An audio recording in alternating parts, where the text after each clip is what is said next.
Hola, ¿cómo están todos? Qué gusto verlos nuevamente por acá. Sé que son tiempos para muchos complicados. Algunos todavía estamos haciendo trabajo en línea, trabajo en casa, como le dicen ahora.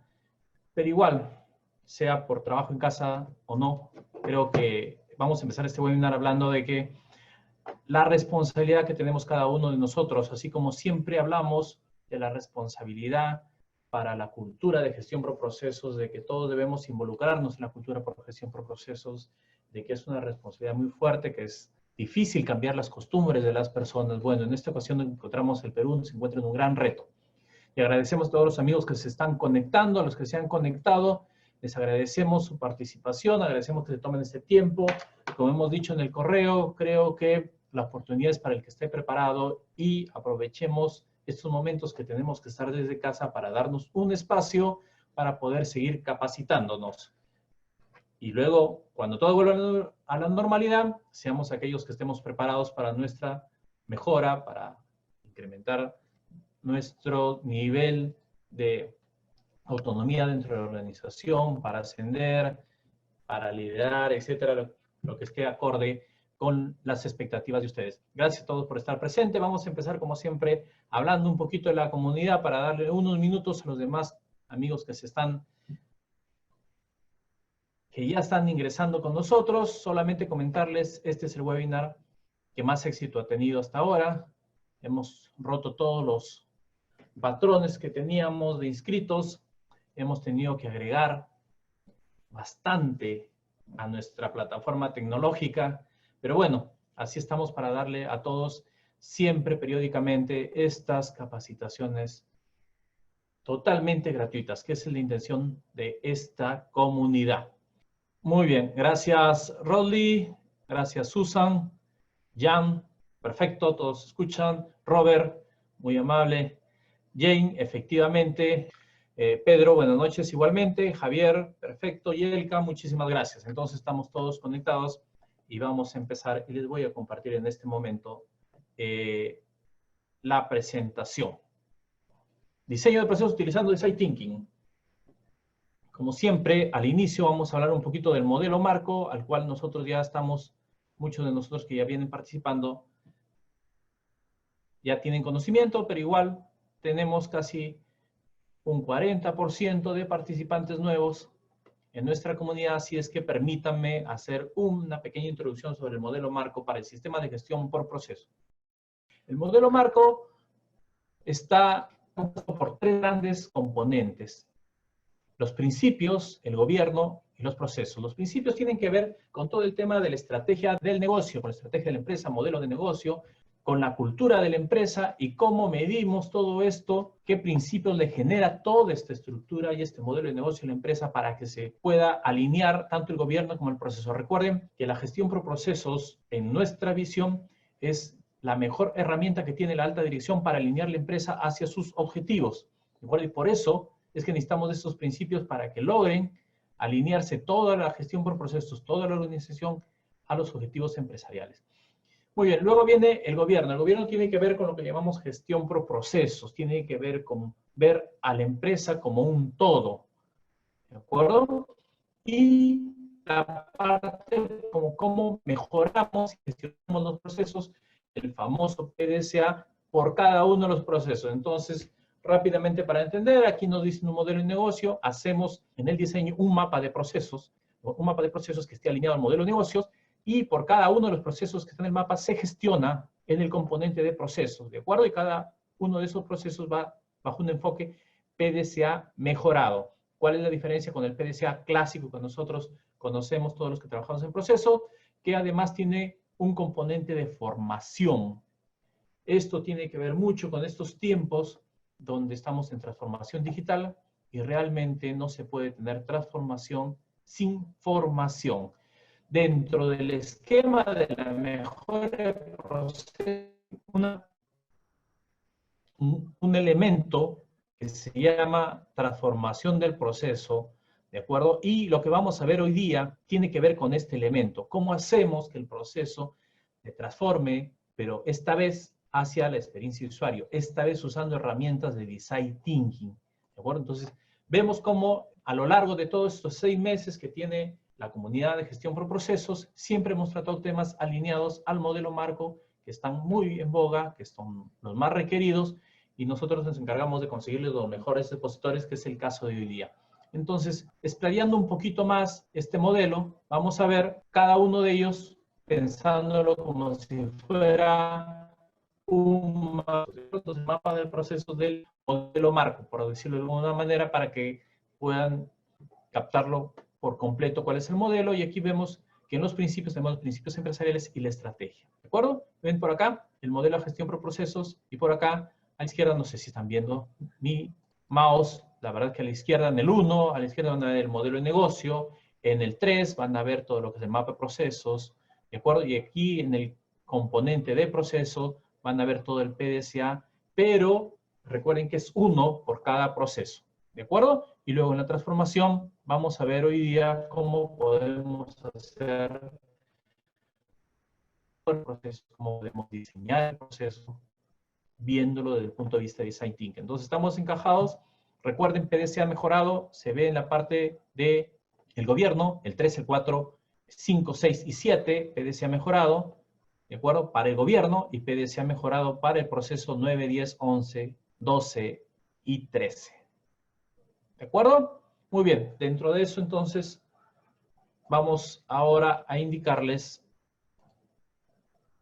que a lo largo de toda la exposición ustedes van a tener abierto, en este momento me van a ver activarlo, pueden entrar a ese enlace, ahí está, en el chat, ahora todo lo tienen, hacen clic ahí y directamente pueden entrar a hacer sus preguntas, ¿sí? A lo largo del desarrollo van a ver ustedes que José va a estar desarrollándole los temas y yo voy a estar atento a las preguntas.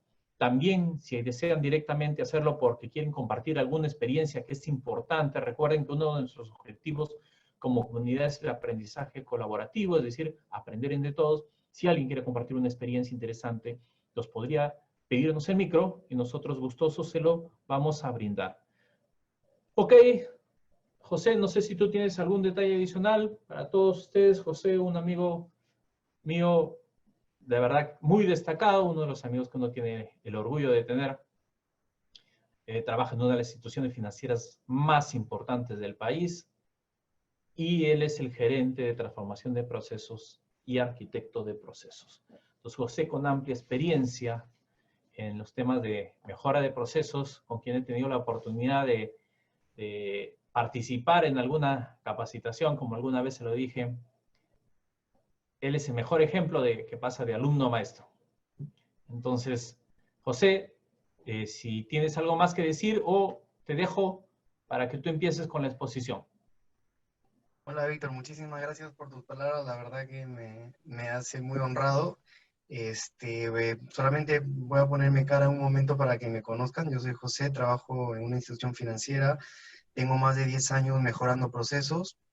He utilizado distintas técnicas, hemos combinado y demás, y pues nada, eso es más que sea una ponencia, quiero que sea algo colaborativo, que esto aprendizaje y que la vida me ha dado la oportunidad de aprender y de aprender también de muchísima gente, pues lleguemos tanto a Lima y a provincia y sobre todo que al final de este webinar lleguemos a ponerlo en práctica. Ahí dejo mis datos, la presentación luego la compartiremos para que si alguien me quiere escribir o quiere compartir a través de Víctor, pues encantado. Entonces, un poco quería empezar con qué es un proceso, que un poco la gente que estamos acá ya lo sabemos, lo conocemos, parece que es hasta repetitivo, pero quería que sepamos entre todos si es un tema común. Un proceso es que tiene un input y un output, finalmente tiene una serie de facilitadores y que al final en la vida casi todo es un proceso, ¿vale? Luego, quería comentar un poco de manera general los marcos con sus más y sus menos, de la experiencia que tengo y de lo que he podido conversar con mucha gente metida en el tema.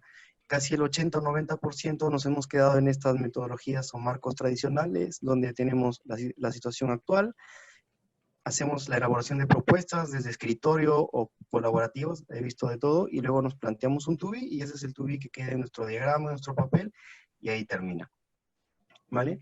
Luego, aquí un poco queríamos empezar con Víctor, aquí venía la parte un poco Ya, perfecto. colaborativa. Amigos, a ver si todos podemos participar un poco. Ingresen al enlace que está en el chat. Víctor Luján C284. Y ingresen ahí. ¿Qué conocen ustedes, en pocas palabras, qué conocen ustedes de Design Thinking? Bueno, y vamos a ir viendo sus respuestas acá en vivo. Muy bien. Entonces las palabras que más se repiten es el cliente, diseñar, cliente. Vale, perfecto. O sea que lo tenemos claro, que son dos palabras clave, el diseño y el cliente. Vale. Productos, procesos, estamos Procesos por hablando ahí. de... Vale, pero me quedo yo con dos palabras que me han gustado mucho, que son las que más se repiten, que es diseñar y cliente. Pues nada, perfecto. ¿Qué más por ahí? Pensamiento disruptivo, buena. Yo creo que tenemos la idea general. Entonces, dicho eso, a mí me gustan mucho estos dos conceptos que son base, que lo he encontrado muy poco. Muchas veces vamos de frente al concepto metodológico, pero creo que hay un concepto filosófico que hay dos expertos en el tema que nos pueden aportar, que es Tim Brown de IDEO, que es de esta consultora que se hizo famosa justamente por aplicar Design Thinking. Y lo que él dice es, Design Thinking es la interacción de tres cosas, que viene acá en el gráfico de la derecha. Y me gusta mucho porque es la intersección de la deseabilidad que está pensado en las personas, la viabilidad desde el punto de vista de negocio y la factibilidad tecnológica. Es decir, uniendo estos tres mundos, conseguiremos soluciones de mayor impacto y utilizando de una manera correcta el design thinking. Y luego Roger Martin de la Universidad de Toronto, que también escribió hace mucho, habla que es un pensamiento equilibrado entre la ciencia y el arte. Y en el centro ubican design thinking. Como se verán, no hay, y en internet van a encontrar muchísima descripción del concepto, pero estos son los dos que más me gustan a mí. El concepto entre ciencia y arte y la intersección de tres cosas, que si logramos hacer esto, podemos hacer que nuestro proceso, nuestro negocio o las ideas que tengamos tengan un mayor impacto y sean de una mayor acogida para lo que tenemos. El concepto ya de toda la experiencia que he visto, el que me gusta más de manera más práctica, es el design thinking. Para mí es una metodología que sirve para resolver problemas complejos y que se adapten de manera muy rápida, que tengan un valor y un sentido para el cliente. Partimos de una idea y recorremos una serie de estadios que lo vamos a ver hasta llegar al resultado final. ¿Por qué aquí digo que procesos complejos o problemas complejos? Porque si tenemos un problema que es predecible y un problema muy acotado, valdría la pena plantearse si usamos Design Thinking o de repente utilizamos algún método o marco metodológico de mejora continua, donde el problema ya lo tenemos a la luz y muchas veces las soluciones también. Entonces, quizás en esos casos habría que pensarse si utilizamos Design Thinking o no. En cualquier caso, siempre está sujeto a cada uno. Es una pequeña recomendación que les comento. Entonces, el Design Thinking tiene las siguientes etapas. Tiene 5 etapas. La primera es donde tenemos que hacer la empatizar o empatización con nuestro cliente. Si ustedes ven, este símbolo que he puesto a propósito es el corazón. O sea, tenemos que sentir lo que el cliente siente. Y muchas veces tenemos que aprender. Una vez que hemos aprendido, pasamos a la etapa de definición. En la etapa de definición vamos a establecer un punto de partida de lo que realmente necesitamos. Para pasar a la siguiente etapa, que es la de idear, donde vamos a generar muchísimas ideas sin restricciones. Hay muchas técnicas que lo vamos a comentar. Y luego finalmente hay que hacer un prototipo y este prototipo hay que evaluarlo. Aquí un comentario que he visto en muchas organizaciones es, hacemos empatización baja o poca o casi nula, sobre todo en equipos de procesos. Nos definimos, empezamos mucho en la parte de definición, ya tenemos qué queremos hacer, mucho foco en la eficiencia, en la experiencia cliente. A partir de ahí somos campeones nosotros como ingenieros en crear ideas, prototipamos muy poco, evaluamos muy poco. Entonces, realmente en la práctica he visto mucho que hacemos, definir, idear y luego pasamos a la ejecución. Entonces, una reflexión que si seguimos estos 5 pasos de una manera estructurada y ordenada, el éxito que podemos podría ser mucho mayor. Otra sugerencia inicial, cuando ya hablamos, hasta aquí hemos hablado del mundo general del design thinking, pero cuando hablamos del mundo de procesos, ¿qué debiésemos tener en cuenta? Es que tenemos que tener un journey general del cliente. ¿Por qué? Porque debemos ponernos los procesos en el zapato del cliente y ver cómo recorre. Otro error que veo mucho en las organizaciones es que los procesos se diseñan o se grafican o como lo querramos llamar, desde una visión interna. Y muchas veces las interacciones con el cliente las omitimos o en algunos casos no las tenemos. Un journey más aplicado a procesos que nos debe parecer más continuo o más familiares. ¿Qué sugiero igual es? Antes de empezar cualquier proyecto, en este caso es un ejemplo de un journey de un colaborador. Un colaborador con sus más y sus menos normalmente empieza en la etapa de selección, contratación, onboarding, desarrollo, administración y salida.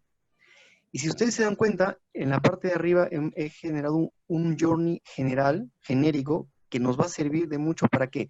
Para que a partir de ahí, dependiendo del grado de madurez que tengan en su organización desde el punto de vista de procesos, algunos tendrán el marco que comentaba Víctor, pero otros de repente no vamos a tener ese marco y no vamos a tener un mapa o taxonomía de procesos, con lo cual no pasa nada, porque a partir de ahí nosotros debiésemos intentar tener debajo de ese journey general elementos principales para que podamos tener algunos procesos tentativos. ¿Y esto para qué o qué? Dirán, pues si no le veo mucho sentido.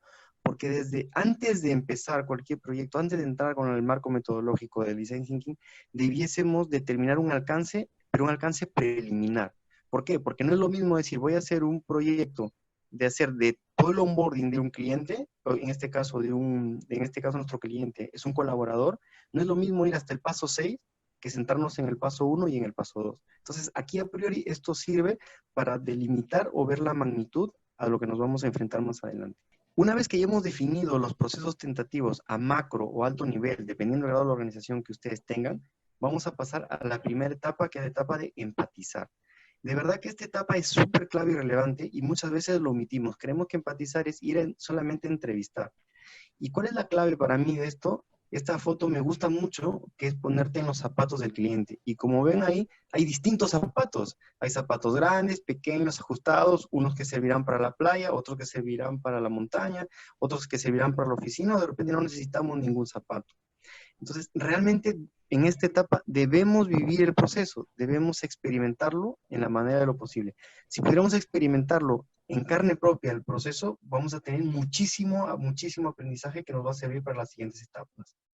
¿Qué técnicas sugiero que podrían utilizar? Y yo les iré diciendo cuál me gusta más, cuál me gusta menos. Una técnica que a veces no es muy usada o no es muy conocida es el mapa de ecosistema, el que tienen aquí.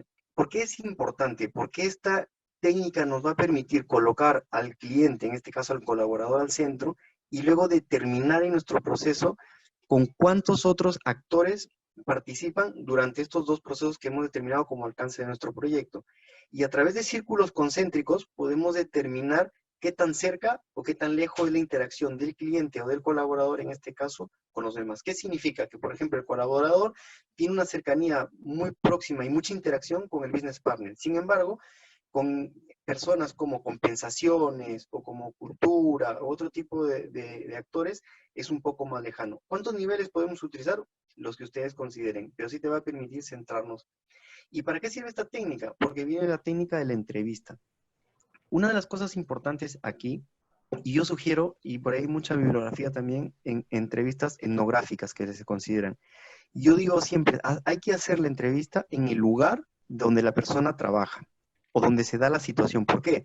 Porque si yo lo saco de ese entorno y lo llevo a una salita, lo llevo a un aire acondicionado o lo llevo a una sede central, se pierde totalmente. ¿Por qué? Porque la entrevista no solo debiese servir para escuchar, sino también para ver y observar el entorno en donde se mueve. Y por ahí podemos sacar algunas cosas que a priori no las tendríamos en una entrevista convencional. Y luego, otras dos técnicas, y una de las que más me gusta es el mystery shopping. En el mystery shopping, si es que tú no puedes vivir el proceso de primera persona, va a ser difícil de encontrar cosas interesantes.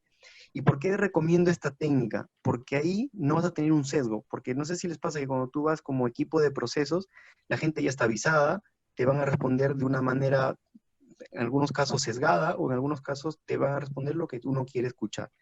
Y si hacemos esta técnica del mystery shopping, podríamos llegar a entender muchísimo más la situación, encontrar muchísimos problemas y un concepto que lo vamos a ver más adelante, que es el concepto del insight. Y este de la izquierda, que es muy conocido y muy usado en procesos, que es el geoshadowing, que se utiliza mucho para medir tiempos, para hacer modo de qué actividades se realizan.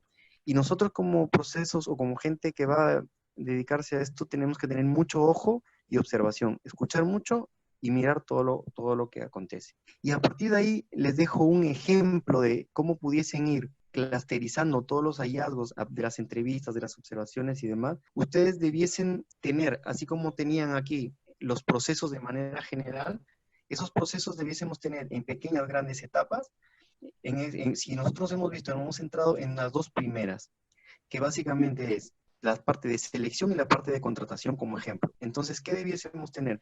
Esos dos procesos por detrás tienen de manera general unas etapas y yo las he puesto que son búsqueda, los exámenes que recursos humanos te realiza, las entrevistas funcionales que sueles tener con las personas que te van a contratar o con los expertos, vienen las propuestas económicas y demás, luego viene la firma del contrato con la documentación.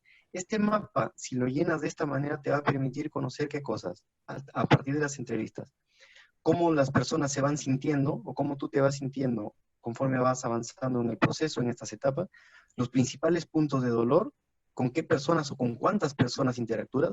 Por ejemplo, en estos casos de búsqueda de personas, en la búsqueda interactúas con 2, 3, 4, 5, 6, 7 personas, pongámoslo ahí porque es potencialmente un gran problema de complejidad en el proceso. ¿A través de qué nos estamos contactando? Nos contactamos en persona, a través de Webex, a través de correo, a través de teléfono, etc. Y dentro de todo, empecemos a ver de todas estas etapas a los clientes que hemos entrevistado, a las personas que participan en el proceso, qué les agrada. ¿Por qué? Porque empezamos a ver no solo lo malo, sino lo bueno, para ir encontrando cuáles son esas grandes motivaciones que tienen nuestros clientes, o nuestros usuarios en este caso. Entonces, quédense con la foto de empatizar, es ponerse en los zapatos del cliente y vivir el proceso en carne propia, en primera persona. Si no hacemos eso, todo lo demás será casi un fracaso.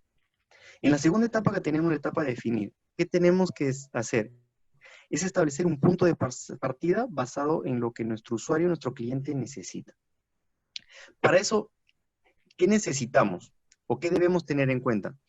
Nosotros aquí en la etapa de definir tenemos que tener mucho foco en recolectar, mirar, observar y los aspectos relevantes para el cliente. Entonces, ¿esto cómo lo vamos a hacer? ¿Por qué? O mejor dicho, ¿cómo lo vamos a hacer? Porque si se dan cuenta, si hemos hecho una buena etapa de empatía, esta etapa nos va a traer bastantes inputs para ir procesando. Entonces, en la etapa de definición, tenemos que determinar, aparte de lo que el cliente nos dice, los insights, lo que va a motivar, debemos plantear para mí dos cosas fundamentales en esta etapa es, ¿cuál es el reto que nos vamos a plantear como equipo? Y lo segundo, debiésemos determinar ya desde el punto de vista de procesos, si por lo recogido en la primera etapa, esto apunta a una mejora o apunta a una reingeniería. Este punto es muy relevante porque probablemente vaya a determinar el éxito o el fracaso de nuestro proyecto, porque no es lo mismo abordar con un enfoque de mejora de procesos que con un enfoque de reingeniería. Ahí tenemos que hacer ciertos matices. Ahora, ¿qué técnicas recomiendo yo que debiésemos utilizar?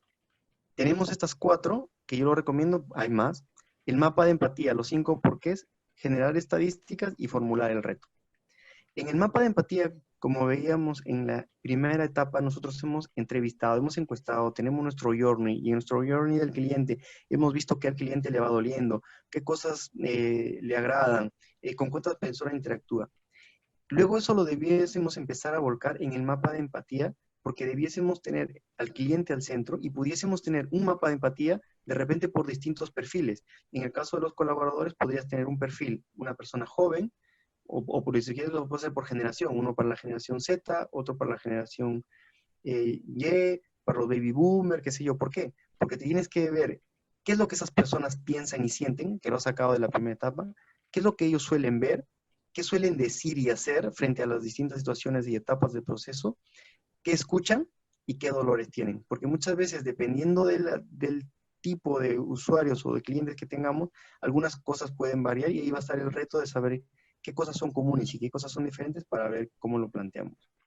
Esta técnica que es muy antigua y muy usada y se usa muchísimo en mejora de procesos, la verdad que es muy obvia y muy sencilla, pero los 5 porqués te va a permitir entender qué cosa, lo que el cliente le duele o lo que el cliente nos dice. Porque muchas veces lo que a priori es un dolor, si nosotros nos quedamos con esa primera capa, al final vamos a hacer una solución sesgada ante una necesidad que de repente esté en una capa intermedia y no llegamos a la raíz o a la causa de fondo. Una de las cosas que en Design Thinking a veces se obvia, pero que yo acá lo he metido y veo que es muy, muy importante, es tener estadísticas. Porque hasta aquí, si se dan cuenta, hablamos mucho de percepción, de sentir. Entonces, esa información del sentir, que es muy valiosa, debemos contrastar con estadísticas.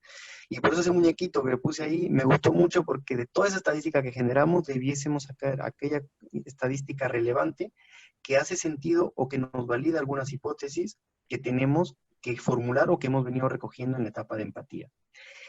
Y finalmente, la clave de esta etapa y del proyecto en adelante es formular el reto. Y para formular el reto, lo voy a explicar un poquito más adelante y voy a ir explicando algunos conceptos, que es el concepto de los insights. Entonces, para definir este reto, como lo había comentado hace un momento en el slide, es clave, te vas a tener esta disyuntiva siempre y que lo tienes que decidir con el equipo y con el sponsor del proyecto.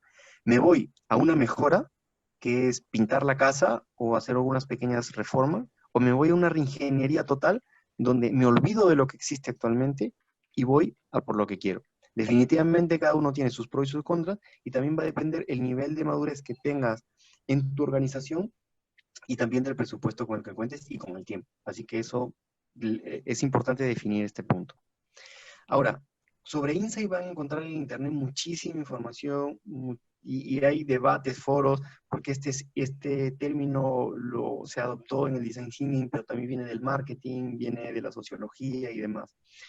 Entonces, uno de los conceptos que he tratado de sintetizar de la experiencia para llevarlo es un insight, es un entendimiento que hemos hecho en el paso de empatía para entender problemas, necesidades, deseos, motivaciones o comportamientos de un cliente, ¿vale? Esto sabe a chino, yo no sé cómo se come. Pues mira, como un ejemplo, vamos a entender cuál es la diferencia entre una necesidad, un dolor o un insight. Y para este ejercicio le pido a Víctor si por favor podría ayudarme, y la pregunta entre todos para responder es: ¿por qué el apicultor lleva ese traje? A ver qué nos dicen ustedes como Genial. comunidad. Entren al mismo enlace que de las preguntas y en este momento ya está activo. Pueden ver y poner ahí su opinión, su apreciación sobre la respuesta. ¿Por qué el apicultor lleva ese traje? ¿Qué piensan ustedes? Traten de hacer como José se lo ha dicho hace un momento, empatizar, ponerse en los zapatos. ¿De acuerdo? Está listo. En este momento, en cuanto comiencen las respuestas, yo voy a compartirlo. Y lo que les salga de eso, ¿por qué creen? Lo primero que se le venga a la mente. Muy bien, van cayendo en la pequeña trampilla que hemos hecho. La mayoría va por protección. Por ahí alguno protegerse, prevención, abejas, picadura, picado. ¿Qué más? A ver, va saliendo. Protección. Vale, fenomenal. Yo creo que con lo que viene, espero que demos con el objetivo planteado. Muy bien, Víctor, clarísimo. Entonces, el resumen es protección, picaduras y demás. Muy bien. En la siguiente es una trampa que casi siempre todos responden que el traje lo usa porque quiere picarse, porque protegerse o porque las abejas lo quieren picar. Entonces, esto es una reflexión que también nos viene cuando nosotros vemos un proceso. A veces lo vemos obvio y decimos, ¿por qué hacemos las cosas? Si nosotros analizamos un poquito para entender, aquí hay dos problemas. Entonces, o mejor dicho, acá hay un problema y un reto. Con este ejemplo voy a intentar demostrar o enseñar un poquito más qué diferencia hay para plantear el problema, el reto, las necesidades, y qué es el insight. En este caso, el cliente es el apicultor. Hasta ahí estamos de acuerdo. ¿Qué necesidad tiene el apicultor ahí o deseo de protegerse de las picaduras? Hasta ahí estábamos perfectos. Pero realmente, ¿cuál es el insight? ¿Cuál es el motivador de las abejas? Sacar la miel, efectivamente. Entonces, el fondo es sacar la miel. Entonces, si nosotros lo vemos para nuestro proyecto, un problema es: el apicultor necesita una manera para protegerse de las picaduras porque quiere la miel de las abejas. Si se dan cuenta, es muy diferente de redactar el problema así y tener ese entendimiento que haber dicho, si pensamos en procesos, el apicultor necesita protegerse de las picaduras. Entonces, ¿a dónde hubiésemos hecho todo el enfoque? Hacer un traje mejor, un traje más barato, un traje más eficiente. Pero nadie se está preocupando que el insight, realmente la motivación de ese cliente, es la miel. Con lo cual, de repente, pudiésemos inventar un método distinto de que las abejas dejen su miel y no necesito el traje. No sé si hasta ahí se entiende un poco el concepto. ¿Qué me gusta a mí? Una vez entendido el problema, plantear en torno de reto, porque cuando tú lo planteas en torno de reto, sobre todo a la generación millennial, le suena más bueno, yo también soy de esa generación, y creo que es mejor que te digan, este es el problema, no suena tan bonito que cuando te dicen, el reto es, ¿cómo podemos hacer para que el apicultor se proteja de las picaduras porque quiere obtener la miel de las abejas? Entonces suena mucho más bonito y suena más vendedor y los equipos van a estar mejor integrados. Hasta ahí espero que se haya entendido. Entonces, si ahora lo hacemos desde el punto de vista del problema que estábamos viendo, que era nuestro alcance del proyecto, el proceso de selección y contratación en un caso real, debemos identificar el cliente. El cliente en este caso, pues es un candidato, una persona común y corriente. ¿Qué necesidad tiene? Normalmente cuando uno va a una entrevista, ¿qué es lo que uno se preocupa? La necesidad o deseo, encajar en el perfil que están solicitando de una manera rápida, oportuna. Pero ¿cuál es nuestra motivación realmente de ir a un trabajo? Aquí pueden haber muchas, pero he tomado como un ejemplo de la mayoría, o de un grupo, no sé si era la mayoría. Normalmente uno va a otro trabajo porque esa motivación, lo que uno desea es seguir avanzando en su desarrollo profesional. Entonces, imagínense qué diferente es si yo planteo un proceso de mejora donde digo, necesitamos un proceso para mejorar la experiencia del cliente. Es muy ambiguo, no me queda claro qué necesita y tampoco sé por dónde atacar. Pero ¿qué pasa si el problema lo redactáramos de la siguiente forma? El candidato necesita una manera para encajar con el perfil solicitado de forma rápida y oportuna, que le permita seguir avanzando en su desarrollo profesional. Teniendo ese problema bien redactado no es fácil, porque seguramente cuando trabajemos en la práctica vamos a tener uno o varios. Lo bonito es pasarlo a un reto y decir, a ver, equipo, el reto como equipo es cómo podemos hacer para que el candidato encaje en el perfil solicitado de forma rápida y oportuna, para que pueda seguir avanzando en su desarrollo profesional. Y si ustedes quieren ser un poquito más específico, luego del reto podríamos decir, en el proceso de selección y contratación, con lo cual el reto queda bonito y delimitas un poco el alcance con tus usuarios o con tus sponsors para que no se abra mayor tema y puedas ir tranquilo adelante.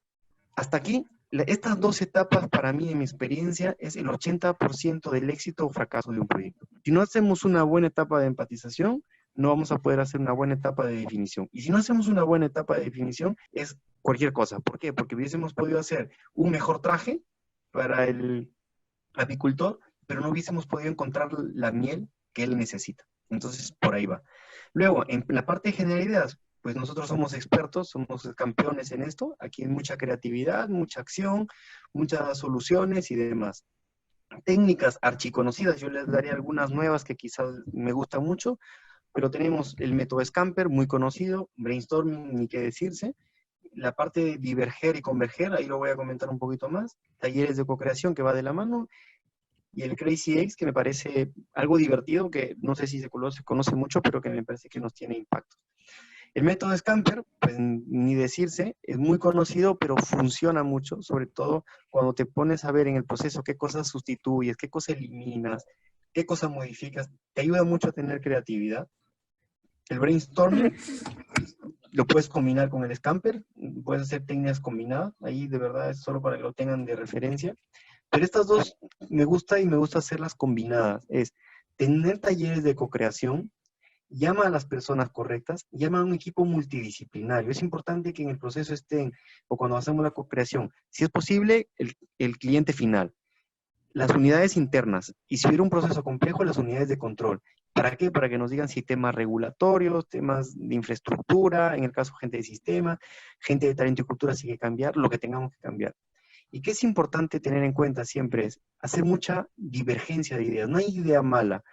Dos cosas que les recomiendo cuando hagan esto es, primero, no quítense siempre, nosotros utilizamos y por ahí algunos métodos también que se llama las reglas de oro. Siempre cuando hagas una sesión de creatividad, pon las reglas de oro. ¿Qué reglas de oro les recomiendo? Dos principalmente pueden tener, depende. Una, no mates las ideas, o sea, no prejuzgues algo, es decir, no, pero eso no funciona porque ya lo hicimos así. Esto ya y no funcionó, y esto no, y no, y no, y no. Y luego una frase que nos gusta mucho y lo uso muchísimo es, cambia el no se puede por sí, cómo se podría. Es decir, no te opongas a las cosas, sino plantea una solución desde tu punto de vista. Y una vez que hemos convergido en muchas ideas, vamos a tener muchísimas ideas, y luego deberíamos empezar a converger, clusterizar. Hay muchas técnicas para converger. Hay técnicas como para clusterización, votación, hay muchas cosas, pero siempre es diverjan y converjan, porque a partir de aquí son las líneas de trabajo que se abrirán más adelante.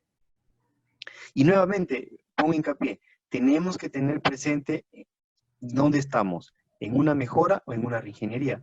¿Por qué? Porque si yo hago mucha sesión de diverger, tengo que saber qué cosa es. Si tengo muy buenas ideas para diverger, pero que apliquen mucho una reingeniería y mi proyecto es de mejora, pues entonces también tendríamos que tomarlo en una capita aparte y ver cuáles son las mejoras que aplican en nuestro caso. Pero igual siempre tener en cuenta mejora o reingeniería de procesos. Y otro tip que les doy aquí es, si tú ya tienes una mejora de procesos puntual, debiésemos empezar partiendo por la situación actual. Me pasa mucho que cuando vamos a lo que nosotros le llamamos sesiones de creatividad o workshop, el 90% de las personas que interactúan o participan directa o indirectamente en el proceso lo desconocen. Con lo cual, te va fenomenal que a priori todos conozcan el proceso. ¿Qué puedes utilizar? Algún diagrama, lo puedes contar en bloques, dependiendo del nivel de madurez de tu organización. Lo importante es que sepan dónde empieza el proceso y dónde termina, con una visión end-to-end desde la perspectiva del cliente. ¿Qué te recomiendo hacer aquí? Empieza a detectar puntos de dolor, trae las cosas que has empatizado, contrástalas con la gente que está ahí, clusteriza los problemas y a esos problemas haz sesiones de creatividad enfocados en problemas específicos para que nos salgan soluciones específicas. Si estás en un mundo de reingeniería, pues olvídate de las CIS, no le hagas mucho caso y preocúpate en los insights que has detectado, en el problema y en el reto a resolver y pon hoja en blanco. El primero lo he visto más aplicable en proyectos pequeños y medianos, y cuando tienes proyectos muy grandes, de gran calado, de gran transformación, te vas por el segundo método. Pero igual, siempre dependiendo de la realidad de tu empresa. Algo importante, y aquí muchos me preguntan cuando he tenido conversaciones con empresas, pero ¿cómo prototipamos en procesos? Si un proceso es algo intangible. Normalmente en Design Thinking es muy fácil prototipar las cosas tangibles, una maqueta o lo que toque, pero aquí realmente tenemos muchísimas técnicas y lo vamos a ver más adelante. Pero quédense con esta idea, es, yo debo prototipar aquellas cosas que estoy planteando como mi proceso to be. Es decir, ese proceso to be que está en el imaginario nuestro y que ha sido construido de las diferentes técnicas que hemos visto hace unos momentos, eso debiésemos plasmarlo. ¿Por qué? Porque no todos vemos las cosas de la misma manera. Entonces, si tú lo plasmas en un tema visual, vas a permitir aterrizar tus ideas y vas a permitir que los demás lo puedan ver o transmitir lo que tú quieres transmitirle. Aquí básicamente les recomiendo qué cosas. El role-playing es una técnica muy divertida que se usa mucho, que básicamente lo que tú tienes que hacer es tu proceso nuevo, tu proceso to be que has creado, no necesitas diagramar ni construir nada, simplemente lo actúas. Y muchas veces puedes actuar no solo la interacción de las personas, sino también puedes interactuar las máquinas, que es muy divertido. Tú, si interactúas con un correo, tú puedes decir, hola, o una máquina, voy a poner una máquina tipo Alexa, y tú puedes decir, hola, vengo a buscar trabajo, y tú puedes responder, hola, sí, ¿qué trabajo quieres hacer? Y puedes simular ese tipo de interacciones, y de una manera muy visual y muy simpática te das cuenta de algunos errores inconsistencias que tu proyecto, o si estás atacando el problema que realmente hemos dicho en el reto. Y recuerden, a partir de acá siempre debemos volver al reto, si lo que estamos planteando está resolviendo o no el reto. El storyboard también es muy gráfico, muy sencillo, son dibujos que puedes utilizar en Design Thinking. Hay técnicas que te sugieren para diagramar, utilizas círculos, cuadrados y líneas y usas un storyboard desde el cliente, cómo empieza su viaje hasta cómo termina. Es algo muy sencillo y muy visual. Otra de las cosas que sugiero cuando estás con temas muy de transformación digital o mucha de digitalización o aplicativos, que tu proceso el 80 o 90% será digital, te recomiendo que utilices pantallas, simula, maquetas, mockups, dibújalo en papel, hay N herramientas en el mercado que tú lo podrías hacer, pero sí, maquetéalo, grafica, porque te va a dar un buen input y unos buenos resultados. Y uno también que me gusta mucho y lo uso sobre todo cuando el proceso es complejo y tiene muchas interacciones y no es tan visual, pues un video. Y para hacer un video tienes ahí le hago publisher y a PopToon, también hay versión free, bueno, cada vez que hagas free te va a aparecer el logo de PowerToon, pero no pasa nada, es muy sencillo, muy rápido, y te permite simular, interactuar y hacer historias bastante sencillas y muy visuales, que para clientes no acostumbrados o usuarios no acostumbrados a ver procesos, les gusta mucho. Y finalmente, nuestro clásico y archiconocido diagramación, que sí, efectivamente, también es un prototipo, pero muchas veces no lo utilizamos de esa manera. Nosotros, diagramando nuestro proceso to be, estamos haciendo un prototipado, porque sabemos cómo quedará, y esto, pues, lo podemos mostrar a nuestros usuarios, sin haber construido nada, sin haber gastado ni un solo, solamente nuestro tiempo, en un papel, o lo que toque. Acá he usado la notación BPMN, pueden usar cualquier notación o la que su empresa tenga. ¿Y por qué? Y luego hasta aquí, si se dan cuenta, hemos visto cómo tangibilizar o materializar nuestro proceso to be que estamos haciendo. Pero a partir de aquí viene la etapa crítica, valiosa. Así, si tan importante era empatizar y definir, la etapa de evaluar nos puede dar muchísimas alegrías y nos puede ahorrar muchísimos costes. ¿Por qué? Porque cuando tú testees, el objetivo es, o sea, se le conoce como el momento de la verdad, donde lo que tú has pensado, has planteado tú, el equipo y las distintas personas, saber si es que lo que han planteado funciona, no funciona, aporta valor al cliente, no aporta. Y les digo, en mi experiencia, a la primera nunca nos sale, siempre tenemos que ir con mucha mente abierta, porque siempre tenemos observaciones y nosotros vamos a creer que el diseño que hemos hecho con el equipo, o nosotros solos, o como nos toque trabajar, que ese es el proyecto o la solución. Y cuando llegamos nos damos con un portazo en la cara de que pues no les gusta. No pasa nada, hay que tener mucha tranquilidad, mucha paciencia y aprender. Y es mejor, como un profesor me decía en la universidad, desde el punto de vista de sistemas, no hay mejor código que aquel que no se ha escrito. Traducido de otra manera, es mejor fallar ahorita, porque estaríamos fallando barato y rápido, y no hubiéramos metido a la empresa, a nuestra organización, en costes innecesarios. ¿Qué cosas debiésemos tener en cuenta? Siempre cuando vayamos a este test, nosotros no debemos ir a vender nuestra idea, o sea, olvídense de cómo es. Nosotros tenemos que ir a validar, y para ir a validar tenemos que prepararnos. Entonces, les sugiero preparar un test de validación, y el test de validación debiese tener cosas importantes como qué es lo que vas a hablar, a quién está dirigido, cuál es la edad de la persona, etcétera, etcétera. ¿Cuál es el escenario que vamos a tratar? Porque como les comentaba anteriormente, podemos tener distintos tipos de usuarios. De repente es un usuario baby boomer, si es un usuario más joven, qué sé yo, o estamos en un entorno rural, o lo que toca es planifiquemos el test. Y a continuación, puedes usar muchas técnicas de feedback, pero me gusta mucho que hagamos esto, estos 4 cuadrantes, es de, una vez que hemos hecho ese testeo de nuestro proceso to be, ¿qué cosas le gustan? Check para nosotros y muy bien. ¿Qué oportunidades de mejora detectan? ¿Qué cosas no les gustan también? Nuevas ideas que no se nos ocurrieron a nosotros, y dudas y consultas o preguntas que haya tenido la persona con la cual has hecho el test. Y finalmente, estas 2 técnicas que van de la mano para el testeo, pues esa orejita grande, porque si nosotros no escuchamos y vamos a vender nuestra idea, vamos a tener un feedback errado, y lo único que vamos a hacer es engañarnos. Entonces, es mucho escuchar. Si el cliente tiene que interactuar con lo que te hayamos construido, lo interactuamos. Si tiene que ver el video, que lo vea, pero no vendamos. Y si algo no se entiende, que nos diga en la parte de feedback como pregunta, pero no intentemos aclarar o justificar alguna de las cosas. Y finalmente tenemos que observar mucho de cómo se va comportando. Yo quería dejarle estas 5 reflexiones finales, que mientras van saliendo las preguntas, tomemos siempre los marcos metodológicos, nuevas metodologías que hay, siempre como eso, como un marco.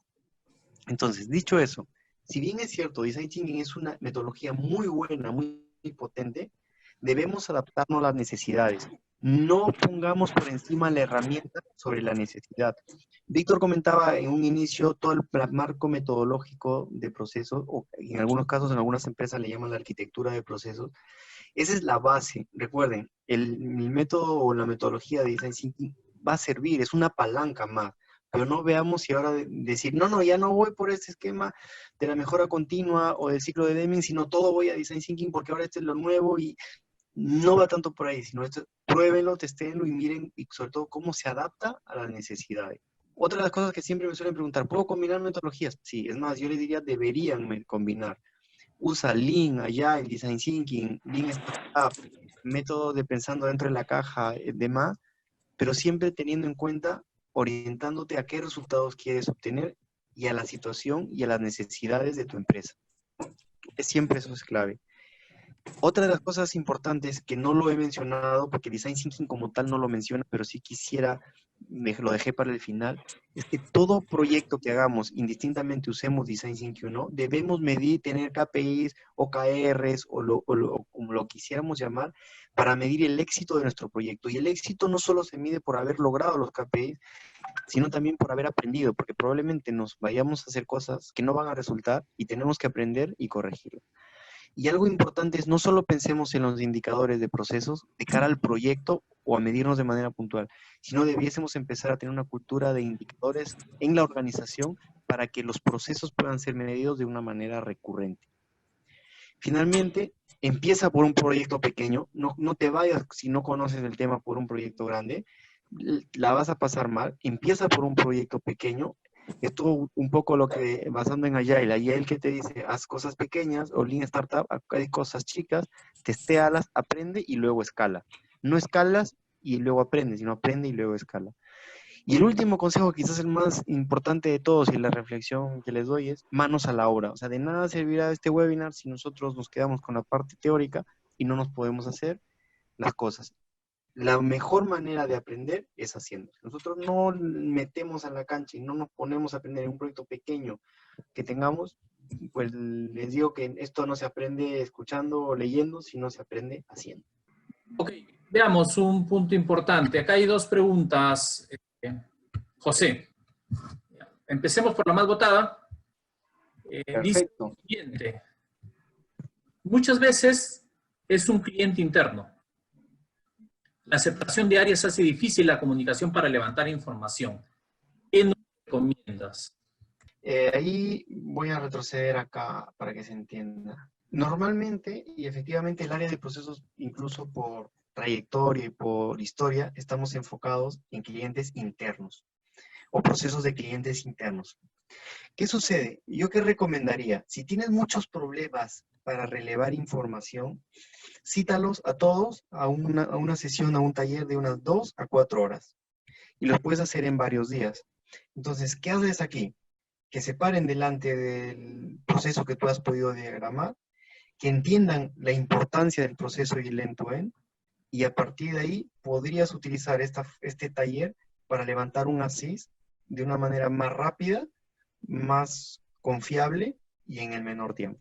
Y también esta misma técnica lo podrías utilizar para sesiones de creación, pero lo puedes utilizar para lo que me comentan. No, efectivamente, quien hemos tenido la experiencia de hacer esta recomendación que acabas de dar, José, de poner a las áreas, pues la verdad es que, si bien es cierto, necesita de mucho liderazgo al momento de dirigir este taller, sobre todo cuando estamos en ese contexto de la pregunta que acaban de hacer, que es islas, ¿no? Sobre todo cuando está en contexto, entonces se necesita mucho liderazgo. Pero el llamado, la persona encargada de hacer que la comunicación empiece a fluir ahí, es el facilitador de procesos que se encuentra como parte de este taller, ¿no? Él debe ser el que debe liderar, el que debe motivar, el que les debe dar la confianza de que es un ambiente seguro. Eso es. Y luego, otra de las cosas, yendo más atrás, ya la parte conceptual, es clave tener un sponsor. Si nosotros estamos en una mejora y no hay un sponsor que nos ayude a hacer estas pequeñas batallas, que es ya teoría de proyectos, si no tenemos eso, alguien de fuerza que podamos escalar temas que las áreas ya ni siquiera no quieren participar, se complica mucho, ¿no? Entonces yo creo que clave siempre, y en cualquier proyecto, no solo de procesos, tener un sponsor para que rompa ciertas cosas que no fluyen en las áreas, o cuando las áreas no quieren participar ni siquiera en ese tipo de talleres. Es clave un sponsor. Segunda pregunta, van apareciendo más preguntas.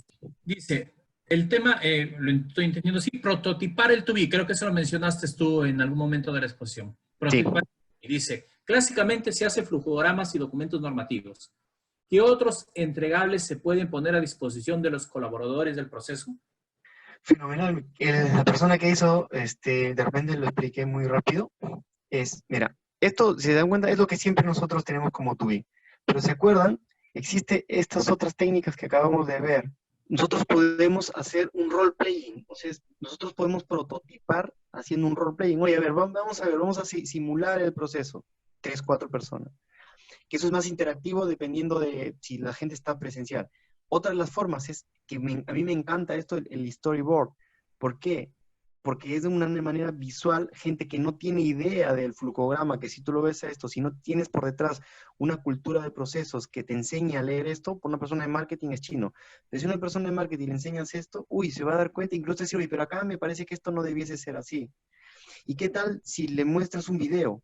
Son métodos no convencionales de los que estamos acostumbrados la gente de procesos que normalmente estamos en esto y en las normativas. Pero a mí me gusta mucho cuando el proceso es muy complejo, utilizar el video o utilizar el storyboard, porque te permite de una manera visual. Y insisto, no hay que ser dibujantes para esto. Si ustedes leen por ahí en internet técnicas de líneas, Design Thinking te dice, usa círculos, cuadrados y triángulos y líneas. Con esas 4 cosas, les doy como consejo, puedes, y hagan el ejercicio en su casa, lo que sea, no les saldrá bonito, pero van a poder dibujar círculos, cuadrados, triángulos y líneas. Pueden dibujar lo que sea. Y eso lo pueden utilizar en esta parte de acá. Pero rompamos ese esquema de solamente tener prototipos como diagramación.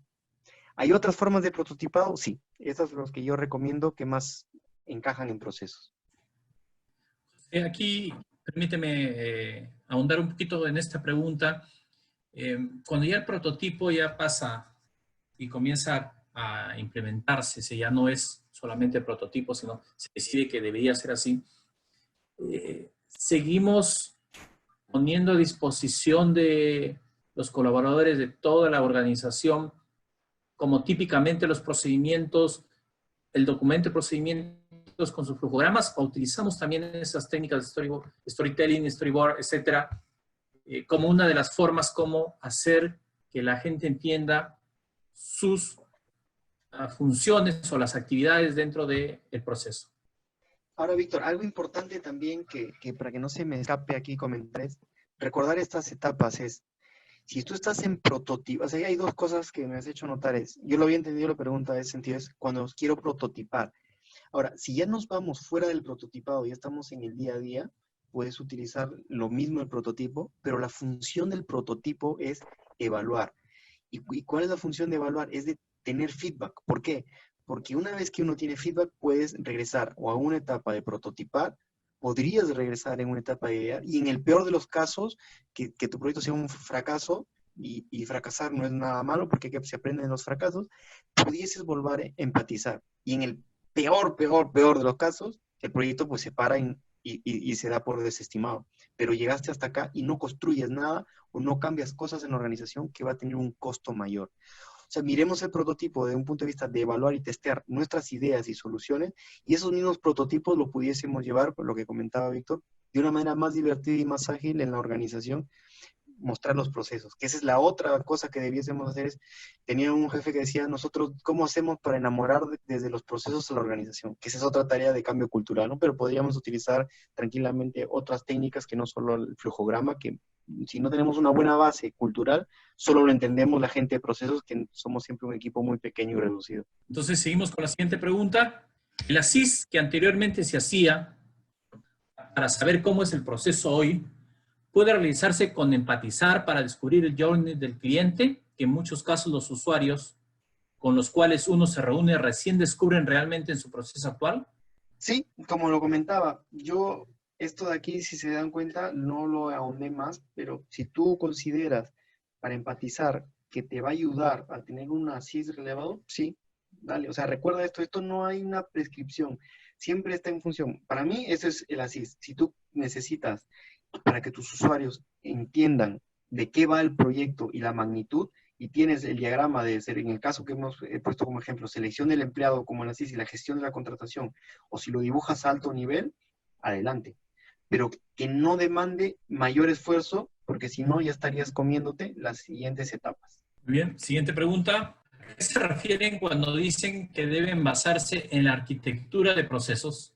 A ver, Víctor, ese ya, a ver, ese es para tu Meet, a ver cómo lo comentas. Sí, bueno, a ver, rápidamente creo que lo que podemos decir es que dependiendo del nivel de madurez de la empresa, podemos tener, empezar con lo clásico, que es tener alguna documentación sobre los determinados procesos del negocio, y otra es tener una visión macro, un esquema a nivel organizacional, donde podamos tener todo el mapa de procesos y en interacción, y donde identifiquemos claramente uno de los procesos, ¿no? Entonces, el punto de vista de arquitectura de procesos tiene que ver mucho más con un nivel de madurez un poquito más intermedio, tampoco es hay otro más encima, pero es un nivel de madurez en el cual la organización ya tiene un modelo, ya establece, ya tiene definidas las cosas y está ya aplicándolas. Entonces, este modelo, muchos le llaman arquitectura de procesos, otros le llamamos marco de referencia, cuando es un marco mucho más integrador. Y pero la idea, cuando hablábamos de basarse en la arquitectura de procesos, es que si tú tienes tu mapa, tomes uno de los procesos, ¿de acuerdo? El proceso debe ser end-to-end y cuando hagan un diseño debe ser end-to-end. No es que tomas un subproceso o solamente tomas la parte del aplicativo que está funcionando mal, ¿no? Entonces, a eso creo que nos estamos refiriendo cuando hablamos de basarnos en la arquitectura de procesos. Ojalá que sea entendido. Es un concepto un poco más complejo, pero que no está muy difundido y yo creo que quizás en algún momento meritaría comentarlo, pero como decía Víctor, siempre básense en ese gran mapa, en ese directriz y que tus procesos son end-to-end y que tienen ciertos lineamientos y a partir de ahí puedes encajar las metodologías y demás. Otra pregunta, ¿con quién se definen los insights? Muy buena pregunta. Esta está alineado a otra también que dice, ¿podría volvernos a comentar el tema de insight, por favor? Vale, perfecto. Es un tema complejo, difícil de explicar, por eso usé a propósito esa analogía de las abejas. Digamos, si tuviésemos que resumir desde el punto de vista de quién define o quién genera el insight, si ustedes se dan en qué etapa definimos los insights, lo hacemos en la etapa de definir. ¿Quién lo hace? Normalmente cuando tú trabajas en Design Thinking, normalmente, pero igual, insisto, depende de la organización, suele haber un equipo multidisciplinario, donde habrá alguien de procesos, alguien de producto, alguien de marketing, de las distintas áreas. En esta etapa definimos, entonces, ¿quién lo define? El equipo. ¿A partir de dónde? De lo que el cliente me ha dicho, de sus necesidades, sus problemas y demás. Yo me quedaría, para que entiendas el tema del insight, si lo vemos desde el punto de vista conceptual, es aquello esa es la gran motivación o el gran motivador que hace que un cliente usuario quiera algo. Entonces, es un mix entre problemas, necesidades, deseos, comportamientos y creencias.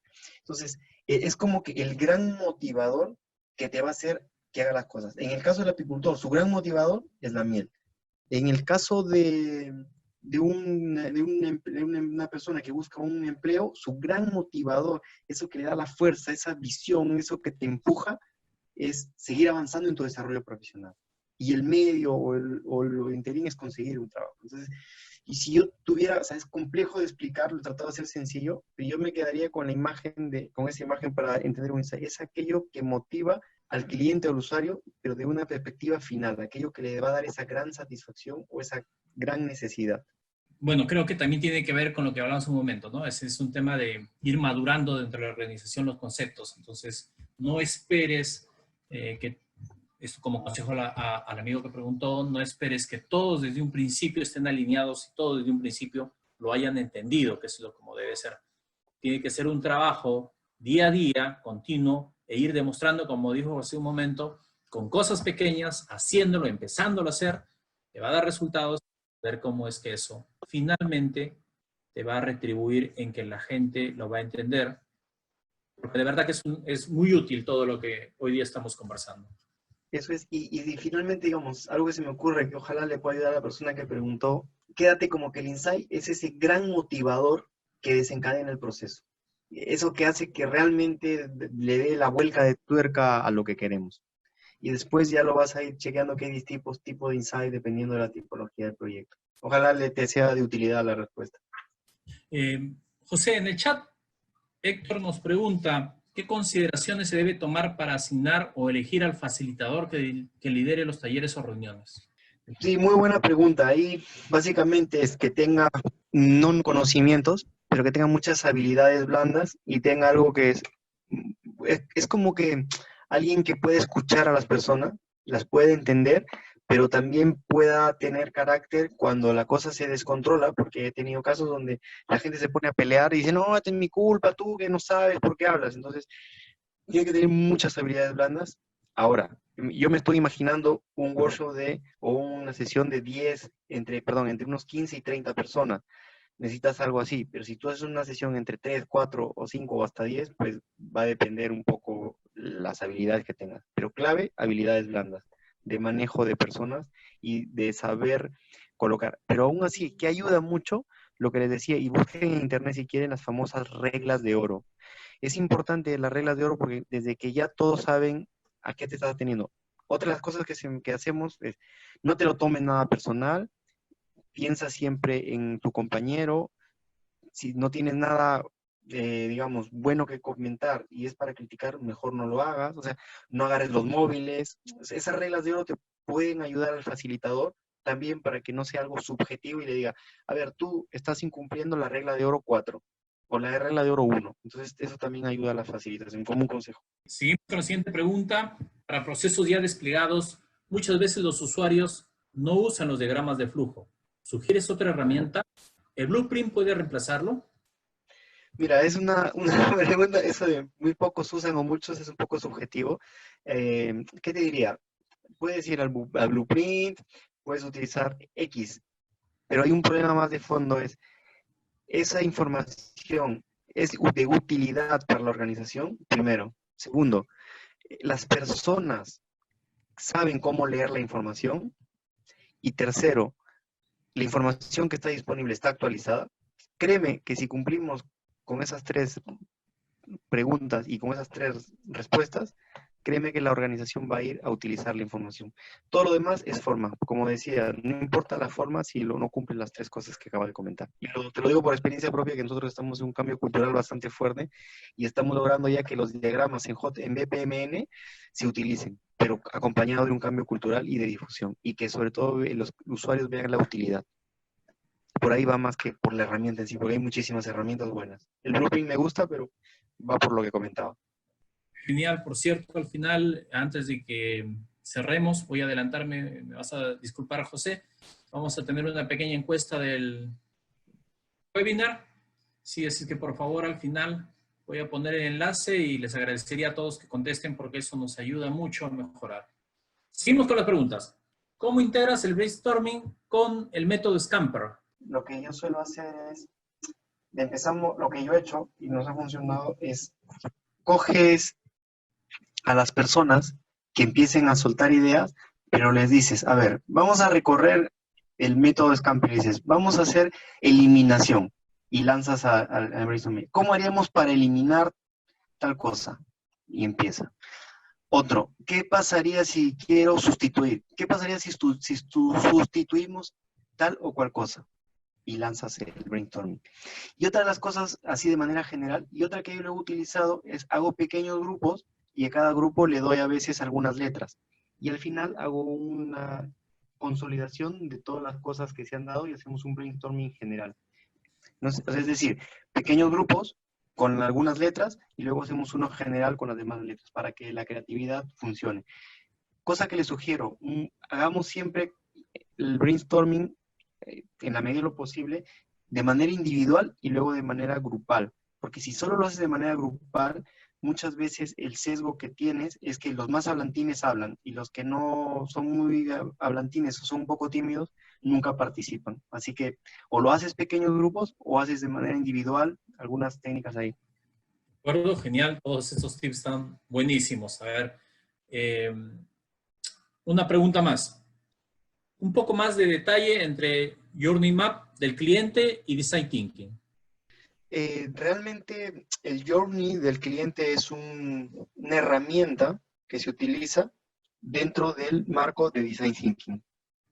Son dos cosas completamente diferentes, ¿no? El Design Thinking es las 5 etapas Y el journey del cliente es un método o una herramienta para saber cómo el cliente viaja en su experiencia. ¿Cómo hacer si la organización no tiene clara los vínculos de los actores y dueños de procesos? Ahí ya eso es esa pregunta, creo que para otro webinar que es, yo creo que iba más que por el design thinking, realmente va por la estrategia de la empresa y qué nivel y grado de madurez tiene como procesos. Entonces, yo ahí diría, por la experiencia que tengo y que he visto, sin tener grados de madurez claros, ni un mapa integrado de procesos, que es lo que hablaba Víctor, lo que llamaban el EPC o lo que llamamos nosotros la arquitectura, sin eso, pues es bien complicado que podamos hacer lo que comentas en la pregunta. Veamos aquí, dice Perfecto. Broadly, el design thinking generalmente es llevado por el UX designer, es decir, un diseñador de experiencia de usuarios. Ese es otro gran problema que creo que tenemos como organizaciones. A ver, siempre pensamos que el único que puede hacer design thinking es el user design. Es como cuando decimos, ¿quién puede hacer mejora de procesos? ¿Solamente lo puede hacer el área de procesos o lo podría hacer cualquiera en la organización? Entonces, ¿cuál es mi reflexión? Es cualquiera podría hacer mejora de procesos y cualquiera podría utilizar design thinking. Es más, en la organización en la que pertenezco, estamos casi obligados a hacer y conocer de design thinking todos. Entonces, probablemente en proyectos más complejos puedes necesitar de un designer o un UX, pero en proyectos más acotados, pues probablemente no. O proyectos de una envergadura mayor. Pero yo creo que debemos romper esos paradigmas y las empresas de hoy lo que buscan es que seamos multidisciplinarios y que podamos ponernos distintos gorros. Y esto es un buen ejemplo que debiésemos ser capaces de que toda la organización lo pueda hacer en algún momento cuando llegues a un grado de madurez, claro está. José, las organizaciones más tradicionales generalmente, después de cada reunión, quieren un acta. Nosotros hemos hablado de talleres. Esos talleres son validados por todos los que participan, pero ¿qué recomienda respecto de toda esta documentación que generalmente se trabaja en las organizaciones tradicionales, que son las actas, o las firmas de las mismas, de las actas, y el llevado de toda esta información? Mira, te soy sincero, Víctor, de firmas, pues no he visto hace mucho de las actas, sí, pero la firma ahí sí me agarras, creo que no conozco, pero ¿qué sugiero yo y qué hago yo y qué hacemos nosotros? Que me parece súper divertido, es mandamos, justo ponía acá el taller, todas esas cosas que la gente escribe en post-its, esos amarillitos, todo eso, tomamos fotos y las mandamos, tanto a las personas que han venido al workshop, como si estás en una organización semi-jerárquica o jerárquica, y a sus jefes, para que vean el tiempo invertido.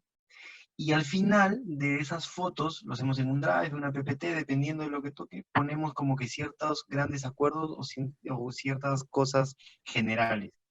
Y a partir de ahí otra cosa que utilizamos, una vez que hemos procesado la información, mantenemos una comunicación permanente, que eso es clave, con los distintos actores que han participado en estas sesiones de creación, para que se sientan parte del proyecto y no sientan como esto es el proyecto de proceso, ¿no? Es el proyecto del banco y yo he participado y mi idea y mi solución que he planteado pues está siendo implementada, es un poco integral. En el tema de las firmas, pucha, no lo he vivido, pero ahí sí está un poco complejo, porque bueno, ahí siempre depende de la organización como está. O sea, si tú vas al gobierno, pues seguramente el gobierno no va a querer fotos, va a querer, pero habría que transcribirlo en una forma sintética y ver que se pueda firmar. Pero creo que debiésemos llegar a empezar a tener la confianza, y la confianza se gana con mucha comunicación y difusión permanente a todos los participantes. Así es como más o menos lo trabajamos nosotros. Y veo que funciona. Creo que esta sería la última pregunta, José. A ver, dice aproximadamente, ¿o se debe dedicar a cada etapa? ¿Cuál es la más larga? Bueno, esa es una pregunta bien difícil de responder y no me atrevería a dar tiempo.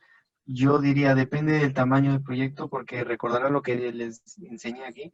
No es lo mismo tener la etapa 1 y 2 que la etapa 1, 2, 3, 4, 5 y 6. Entonces va a depender mucho del tamaño del proyecto. Lo que sí les puedo sugerir es en qué parte dar mucho énfasis es en la etapa de empatizar y definir. Yo creo que esas dos son claves y cruciales para el resto. Y la última etapa, que es evaluar y testear para determinar si tienes que regresar o volver. Y aquí también hay mucha tolerancia porque debiésemos también que las cosas que planteamos pueden estar mal, entonces tendríamos que aprender para corregirlas. Y yo no me atrevería a dar tiempos, pero que sí les diría que las etapas no son concatenadas, sino va a depender y se itera mucho. Esto va un poco más también con el pensamiento agile, que si empatizas y defines y no tienes clara la definición, ¿para qué seguir avanzando? Pues regrésate a la empatización. Claro, de repente con la etapa de evaluar que también nos estás mencionando como una de las importantes, tiene que ver esta pregunta, en todo caso tú nos comentas al A ver, respecto. dale. ¿Qué KPIs recomiendas en Design Thinking? Justo lo que decía de medir al final mi recomendación final. Más que KPIs a Design Thinking, si ustedes se dan cuenta, ¿qué es lo que estamos nosotros haciendo? Estamos teniendo un proceso o teniendo varios procesos, con lo cual el Design Thinking como tal no tiene un KPI, sino el KPI va a tener lo que nosotros hagamos o que lo que impactemos en el proceso.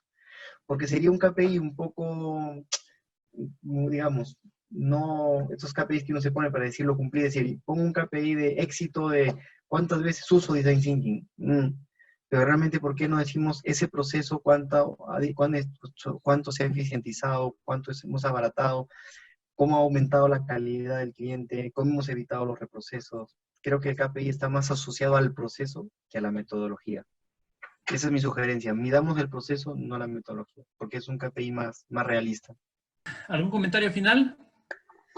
Nada, que me ha gustado. Muchísimas gracias, Víctor, por la invitación. Primera vez que edito este esquema. Normalmente estoy acostumbrado en esquemas donde puedes interactuar, mirar a las personas. Acá no ves a nadie, entonces no sé si se está entendiendo o no lo que estoy hablando. Me he sentido muy a gusto. Gracias nuevamente por el tiempo de cada uno. Estamos en una situación difícil, esas 39 personas que están conectadas. Y a ti, Víctor, por la oportunidad y encantado, como siempre, yo de compartir el poco conocimiento que pueda tener.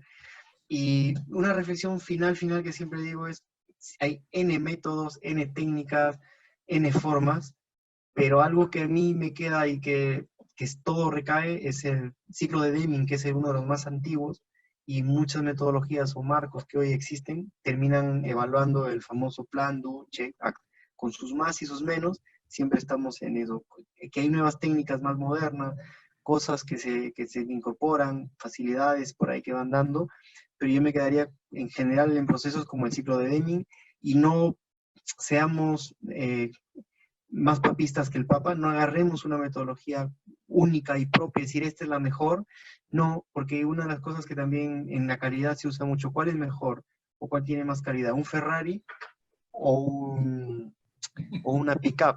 Entonces, es una reflexión interesante, un poco es en esta etapa que yo comentaba de la empatía, ¿no? ¿Qué es mejor? ¿Unos zapatos chatos? ¿Unos tacones? Entonces, debemos adaptar, o sea, debemos adaptar mucho a la realidad de nuestra empresa, al conocimiento que tenemos y no ser papistas, no ser puristas, porque hay cosas que se pueden combinar. Y lo que sí es, pero combina cuando hayas probado una metodología, no quieras combinar distintas metodologías porque están de moda y no puedes ni con una. O sea, empieza con una, experimenta, mira qué te sirve, quita aquello que no te sirve, que no te aporta valor, que no te funciona. Y si aprendes otra metodología y puedes incorporar, incorpóralo. Pero incorpóralo haciendo, no lo incorpores desde un punto de vista teórico. Pues que ya estamos recibiendo agradecimientos y felicitaciones por el webinar de hoy día a través del chat. Yo quisiera dar un par de cosas finales. Primero, ya les estoy enviando nuevamente en el mismo enlace, por favor, contesten la encuesta para que ustedes evalúen el webinar de hoy día. Así nos ayuda mucho estos resultados para tomar, para poder realizar mejoras, para poder plantear siguientes temas. Y en ese sentido va la segunda parte de lo que con lo que quería cerrar, aparte de agradecerle mucho a José. Realmente, repito, José es el caso de que pasa de alumno a maestro. Y realmente cuando lo escucho, cuando yo he participado con él también en sus talleres, uno aprende muchísimo. Quería cerrar diciendo que hay muchas cosas que en estos días de seguro se están presentando, que algunos todavía en 2 días no lo han sentido como el aburrimiento, lo han tomado como unas vacaciones. Bueno, primero que todo, recordar que estamos en una etapa en la que la responsabilidad de cada uno de nosotros es la transformación que va a lograr en nuestra sociedad. Como corolario, vamos a seguir. Sabemos que en estos días hay tiempo para dedicarse a capacitar. Esos temas que tienes pendientes los podemos tratar a través del webinar. Ya se ofreció alguien en el chat. Vamos a coordinar con él para ver si aperturamos otro. Lo que se viene inmediatamente, estamos en conversación, es lo que la mayoría de empresas han necesitado y sobre todo aquellas que les ha cogido de sorpresa, porque no se le esperaban, que es el teletrabajo, cómo trabajar desde casa, cómo hacer, qué tecnologías podemos usar, cómo podemos mejorar y hacer que el proceso siga funcionando, siga entregando resultados en un contexto como el actual. En ese webinar estamos trabajando, en pocos días lo vamos a lanzar y espero que también sea tan acogido como este. Agradecerle a todos finalmente, son 6 meses de la comunidad de gestión por procesos, 6 meses donde hemos crecido bastante rápido y donde cada vez hay más gente que quiere participar, hay más gente que participa, hay mucho más retroalimentación de parte de todos y de verdad que uno se siente orgulloso de poder ofrecer un poco del conocimiento que tiene porque siente la acogida. Muchas gracias a todos. Reiteramos, José, mil gracias por la exposición, de verdad que ha sido excelente. Estaremos, a la pregunta de varios, estaremos enviando la presentación y levantaremos la grabación. Ya estaremos comunicando a cada uno por el mismo Meetup. Bueno, por el mismo Meetup les vamos a comunicar dónde pueden descargar y ver la grabación. Un abrazo a Gracias. todos y a responder la encuesta que es importante para que mejoremos siempre. Un abrazo a todos y gracias a todos por su tiempo y que haberles robado esta hora y media de su tiempo. Muchas gracias a todos. Mil gracias a todos. No se olviden de llenar la encuesta, por favor. Y... ¡oh! Eso es.